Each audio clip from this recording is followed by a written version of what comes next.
To compare the prosperity of countries, the gross domestic product is often used, which is often abbreviated to GDP. This is the income that all residents of a country earn together.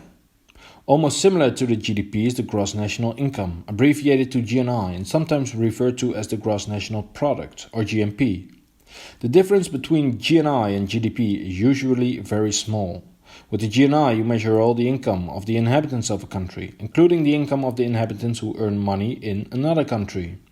The income of people who live abroad but earn money in this country is not counted. GNI is just the total income of residents, regardless of the location of the income. GDP refers to all the money that is earned in a country. So the residents of that country who earn money abroad are not added to the total amount, but the inhabitants of another country who earn money in the first country are. Comparing GDP between countries is not entirely fair. For example, there are fewer people living in Belgium than in the Netherlands, so it would not be fair to compare total income. We divide the total income in a country by the number of inhabitants. This is called GDP per capita. This is actually an average income and an important measure of prosperity. Measuring prosperity using the GDP does have a few disadvantages.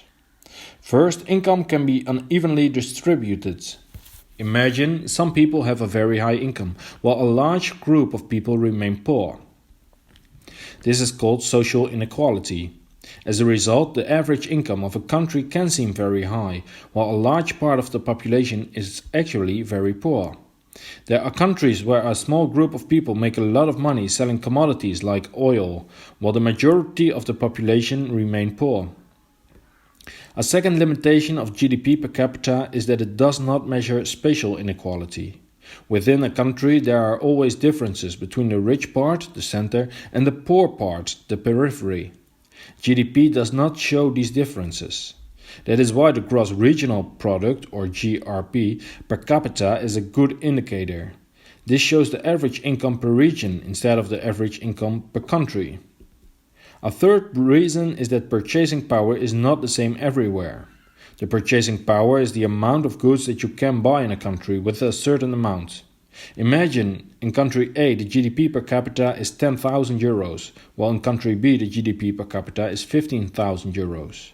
But in country A milk costs 1 euro, while in country B milk costs 2 euros. So in country A you can buy 10,000 cartons of milk, while in country B you can buy 7,500 cartons of milk.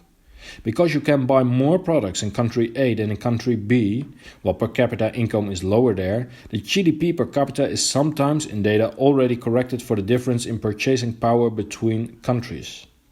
A fourth reason is that many people can work in the informal economy. The informal economy is all work that is not known to the government. The informal economy is particularly large in peripheral countries.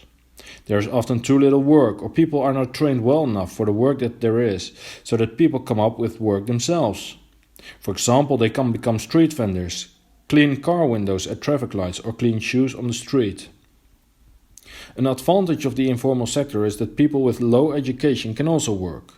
A disadvantage is that wages are low, that there is no unemployment or healthcare insurance, and that there is no retirement savings. Despite these reasons, GDP per capita is often used as the first indicator because it quickly gives an indication of a country's wealth. To get a complete indication of a country's prosperity, other indicators should also be considered, such as life expectancy, birth and death rates, the average number of years people attend school, and the type of work that residents do.